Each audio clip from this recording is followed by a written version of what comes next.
Okay, good. We're going to go over just the essential exercises. And what's cool on this handout, you'll see on the back half of it, is just a quick thing to diagnose where a headache's coming from.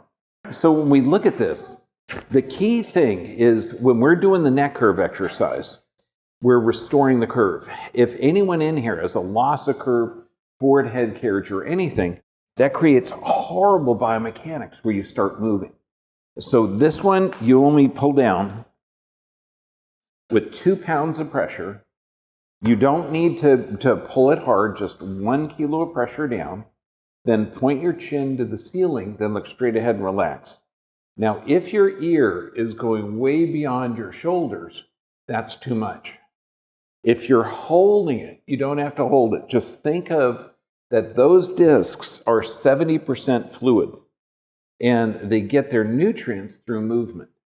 So this is a very, very simple exercise where you pull down, look up, look straight ahead, and relax. So you don't need to hold it. Now, if I show this to 100 people, I'm going to get probably 20 different versions of it. And so if your neck is hurting when you're doing it, you're pulling down too hard, or you're looking too hard, or you're doing it too fast. Because I had this one patient that said, my neck hurts every time I do it, and I do it exactly the way you told me, just like this. I go, it's not exactly how I told you how to do it. So it's super easy, okay? But we've got to get that curve back. Because in the neck, it's literally called the arc of life, the curve in the neck. And when you look at all the things involved in that, the neck houses the regeneration system. So literally, if you're missing a curve in the neck, and this is why you don't need to put it up here, down here, anything else. Just hands right tight to the chest, pull straight down, and just 1 kilo of pressure. And so this is going to cause a pivot point so your body can get that curve back. But this regeneration system is located here and here. So if you're missing a curve in the neck, nobody has high blood pressure, nobody has high cholesterol, no one has blood sugar issues. All of these things are in a stress state. Now, when you're putting the foam roll, it's right at the end of the spinal cord here. So the bottom of the elbow is the bottom of the roll, and it's placed back there for 20 minutes, take it out for 10 minutes. But now let's finish up the neck though. So you can also, if you're working at the desk, have your elbows on the table. So you're working at a computer, heads forward, and while you've got something downloaded on the computer, put your elbows there, lift your chin up, and deep breathe. And this is the exercise I give to a lot of the kid patients, because kids aren't going to do the exercise. But, you say, look, buddy, you got to watch TV 20 minutes a day. And I'll go, okay, and so that gets the curve back in the neck. The dental roll or posture pump, we give these out after 30 adjustments to make sure. Because one of the things, if we give you a neck curve exercise and you're not ready, guess what you develop? A headache. There's a reason I got it on the other side of this. Okay, so, that's the key. Thoracic. We're supposed to have a gentle curve on this rib cage area. And when you look at this, you cannot have one area that's involved. It's impossible. And when you're looking at how the structure is built, these joints are set at 90 degrees in the lumbar, 60 degrees in the thoracic, 30 degrees in the cervical spine. And when it's like this, it can't be crushed. It's amazing. It's a fantastic design. But now when you have this, 8 kilo head, if it's forward, okay, just a little bit forward, for every 25 millimeters forward, the pressure on these discs double. Now, no one's walking around like this. So in this back area that's supposed to curve out nicely, it starts to dip in. And then if you have a loss of curve, because you're sitting on the low back, this is really going to dip in. So then you have this configuration. And this, if you put it even under minimal force load, it breaks down. So this is causing muscle spasms everywhere. Now the spine gets its strength from the curves, not from the muscles. So everything we're doing is to restore the curve. So if somebody has been diagnosed with stenosis or a disc injury or any type of a structural problem, that you got to ask why it occurred. And it's always from the altered biomechanics. So you could have a symptom in the low back, the lumbar, the thoracic, anywhere, but why that problem's there is because of altered mechanics throughout. Does that make sense? So even if your neck doesn't hurt, and that heads forward, you're choking off the nerve supply to the arms. The breathing muscle is in here, the diaphragm, everything. Now, the thoracic, you restore the curves in the neck and the low back, and then that will help. But a lot of times, people are working at a desk or their shoulders are rounded over. And you'll see people walking around like this with like a hump on their back. The most painful exercise that I ever give is to put that foam roll in the middle of the shoulder blades up here. And this is, I don't have anyone in this room now, but when I put it between the shoulder blades and they're slowly forcing it back, it hurts like crazy. It hurts on the chest area, it hurts in the back. And so when they're putting it back there, I'll have them deep breathe. Deep breathing increases the intrathecal pressure or the pressure inside of the discs, and that helps fill it up with fluid. So this is an exercise that I do on an individual basis, not for everyone. Because when people are rounded over, this is an excellent exercise. And when people have loss of curve and they have less of a curve, if I put it on this person, it would just hurt them. Now, the twisting exercise. This is the most important exercise for every aspect of the body. And there's 3 ranges of motion, okay? Active, this is as far as I can move my finger. Passive, I can move it further. What we want to do is be beyond that, but just for a fraction of a second.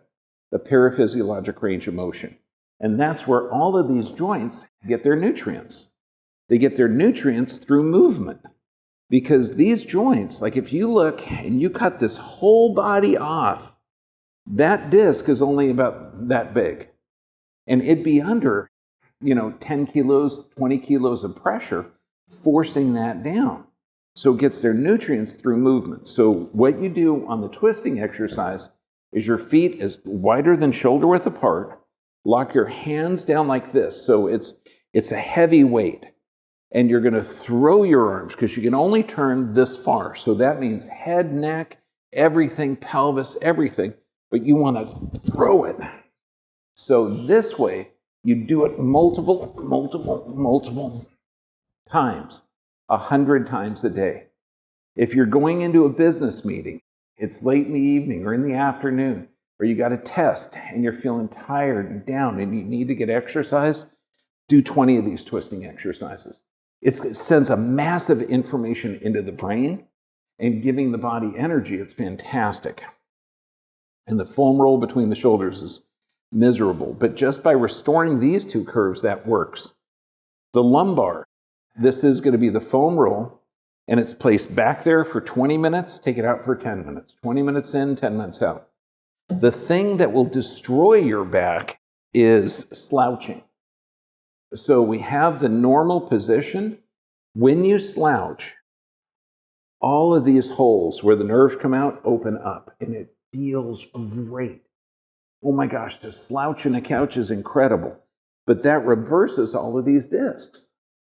So the human body is designed to either lay down or stand up. It's not designed to be in West End style chairs.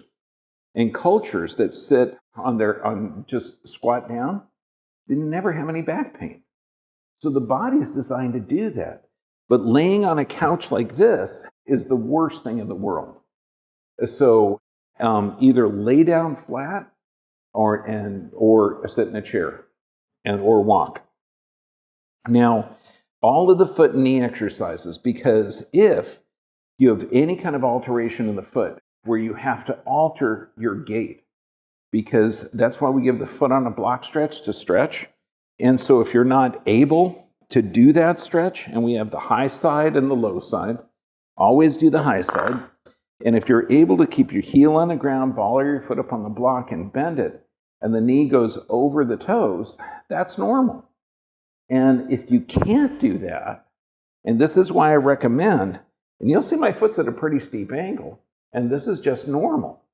But granted, when you look at me, you think, that guy's a flexible dancer. Okay, no, I'm not. But just know, if you can't do that, then you start walking crooked, and that'll destabilize the pelvis, and that'll destabilize the lumbar. Now, why is that a big deal? What's located in the pelvis and the lumbar? The regeneration.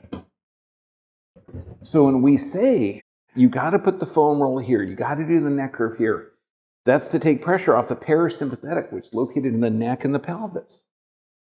I mean, you can see now that if somebody has a disc injury here, and I'm not talking about the bunny is okay. I love my kid patients. She's going to be famous forever. Okay, so the disc injuries here, it's so low-level thinking to say, oh, disc injury, because no one, unless you're laying down and somebody hits you with a screwdriver, is going to damage that disc. That disc has to be the end result. But if the pelvis isn't working and the neck isn't working, your regeneration isn't working. This is why high blood pressure, high cholesterol, blood sugar, none of those are issues. Then the pelvis, and this is huge. We don't have a chair without arms, do we? Okay, if you ever see cowboys where they sit with a chair backwards, okay, they move, had the back of the chairs there. I don't think we have one over there. We do? And that will open up the pelvis and stabilize or it'll open up the legs and stabilize the pelvis. So sitting like a cowboy is good. Trochanter support's good, but then all the knee and foot exercises as well. The knees, anytime you're dangling, you're opening up the knee joint. That works. Okay, so you could be in the supermarket, waiting in line, okay, for the movies, and just move your legs, and that's going to open and close it. It's going to be fantastic. If you put weights, that's a little better. If you put weights and heat, that's the best. But just like every joint in the body, just moving your joints is going to be fantastic. Now, one thing that you're doing now is perfect. When people are more efficiently constructed, like you're way too tall, okay, you're perfect. No, you're not too tall. But when you're sitting in a chair and you're shorter, the chair is hitting here. And that can cause leg swelling, it can cause a lot of things. So if you're working at an office, have something there. Like my wife is only 4'11", and every time we travel or fly, I put my briefcase underneath her feet. Happy wife, happy life. That's, yeah. And so anything, just get a little elevation. And then the feet, you've got to take care of the springs. Walking barefoot on the grass or hard sand, foot on a block, a golf ball. And the golf ball, you're just going to roll it around on the bottom of the foot to break up adhesions. You can use your toes to pick up pencils or cloths. That'll eliminate bunion formation. But that's why I wear shoes like my toe shoes, because I'm walking barefoot every day. I'm actually using it. So be careful of wearing any kind of shoe lifts or arch supports, because that weakens the foot. And that's all the exercises. Any questions? Yes, ma'am. If your legs are dangling, you got to have something. Because if that chair is hitting the back of the legs, and this is how you're designed, okay? It's like on the arms, all the blood vessels are inside. So you can take a big hit here and not have an issue. You take a hit on the inside, the arm can go numb. Same thing with the legs. You can take a big hit here, but if you get the back or the inside where the blood vessels are, it starts to swell up the legs.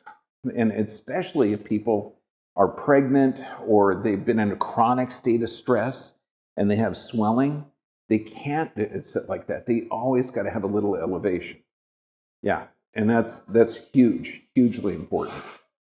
And if you're driving a lot, flying a lot, working at a desk, if your legs are having pressure there, it's going to cause cramping, aching, and then that, if the legs aren't working right, that'll negatively affect the pelvis. If the pelvis is not working right, that's the resting, digesting, and repairing. That's when we see bunion formation. And then the body is going to adapt and try and get pressure off of that. So abnormal leg function is going to directly lead to abnormal pelvis function, and then the whole body is going to adapt. Does that mean if somebody has stenosis in the thoracic or lumbar that we should look at their feet? Yeah. Does that mean if they have a disc bulge here, we should look at the neck? Yeah.